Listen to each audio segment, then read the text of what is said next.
Hi guys, I am Priyanka from Singapore Ebong. Today I am back with another new video. Today's video is going to be very informative. So, do watch till the end to not miss out on any information that's shared regarding Philippines travel plan. Many of my friends wanted to know about the visa, hotel and tour package related information on Philippines. So, I decided to make a video with all the information. We did the entire travel plan to Philippines by ourselves, courtesy Shomnath. So, today Shomnath is taking the honors to share the details with you. Before we continue our video, do subscribe to our channel. If you love our videos, then like, share and comment. If you have any inquiries about Philippines, then be free to ask us in the comment section. We will surely try to answer it. Do watch this video from the beginning to the end to not miss a single information.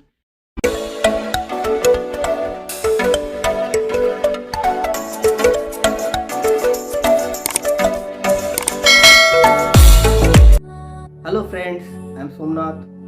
Today I am going to talk about Philippines travel from Singapore. So how I did, I will tell about all the things that I had to do before traveling to Philippines from Singapore.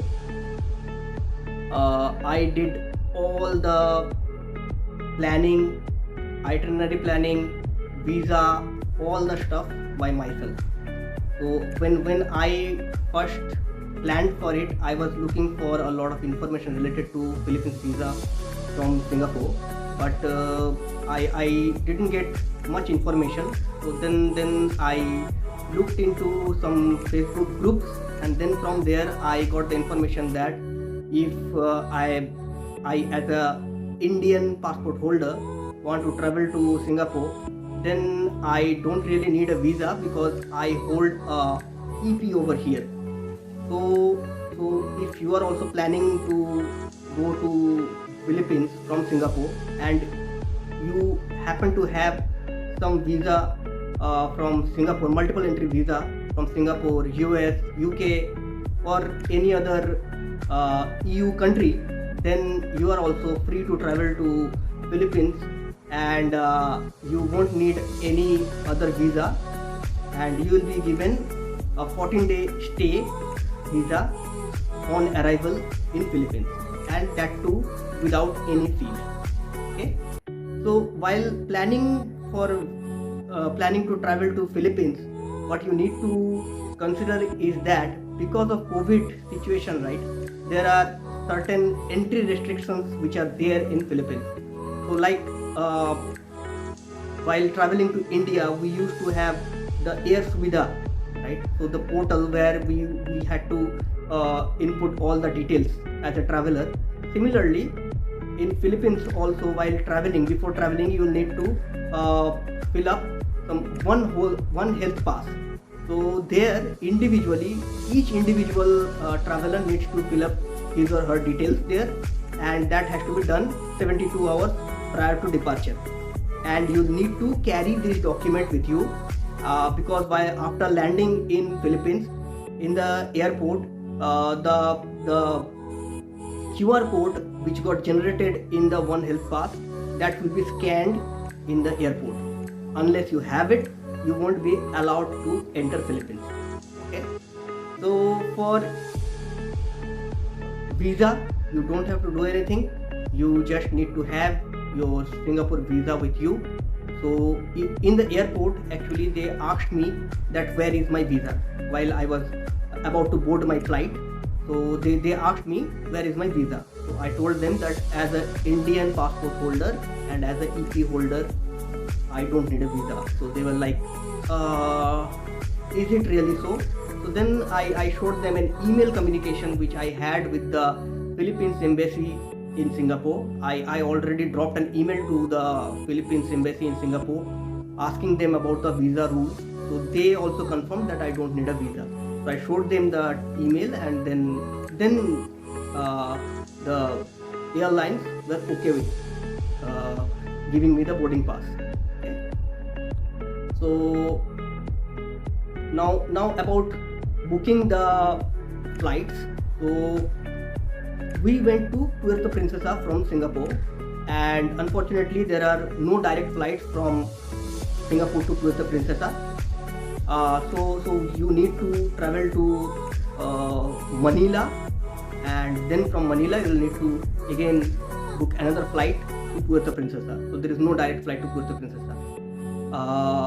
And if you want to know that how I booked my flights, the thing is that I always prefer to book flights from directly the airline's website.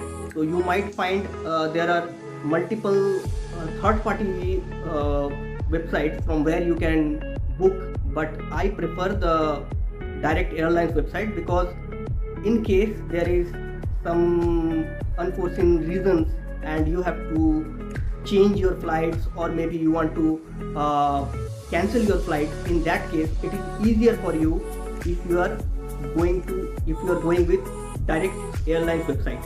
Okay, so I did the same thing. So there are multiple airlines which are traveling from Singapore to Philippines. So it's like, I mean, most of them are budget airlines like Air Asia, Scoot, then Jetstar, Philippines Airlines, I think, Cebu Pacific. All these airlines are there. So according to your choice, you can book any of the flights. Okay, and then regarding how we booked the trips in Puerto Princesa after we reached there, for that what we did is like there are multiple websites like Klook, Viator. All these websites actually give you an idea about how you can plan your trips basically in that particular city. Okay, so I booked my all the day trips from Klook. So I did it from here in Singapore itself. I booked it using my card from Singapore itself. I paid in Singapore dollar itself. Okay, but remember, in Philippines the currency is Filipino peso. So before traveling to Philippines, better you convert Singapore dollar into Philippine peso and carry with you the Philippine peso, because nobody will accept Singapore dollar there. Okay, so and you might think that I can go there and then I can convert it, but I would suggest that better you do it in your home country itself, because otherwise sometimes you might not find a good rate in where you are traveling there, right? So maybe you might not get good rates. So better to do it in your home country, because here in Singapore you will get a lot of currency converters, so you can just choose whatever you prefer. Okay, okay. In Puerto Princesa, that's just a small island basically. There are actually, what I hear there, in Puerto Princesa there are, I think, about 7,000 or 6,000 islands, and Puerto Princesa is the biggest one of those islands. Okay, so this Puerto Princesa, if you go there, you will be, when you are booking from Klook, right? So what Klook will do is, Klook doesn't have any operations there. What they will do is, they have local partners in Puerto Princesa. So whatever trips, day trips or half day trips, whatever you are booking, they will contact their local partner there, and then the local partner will give you the confirmation about the day trip just one day before the trip. So they will give you the details about when they are going to pick you up and how long the trip would be, all these things. Okay, so we went to Puerto Princesa and we stayed there for I think 3 days. We stayed there for 3 days, 4 nights.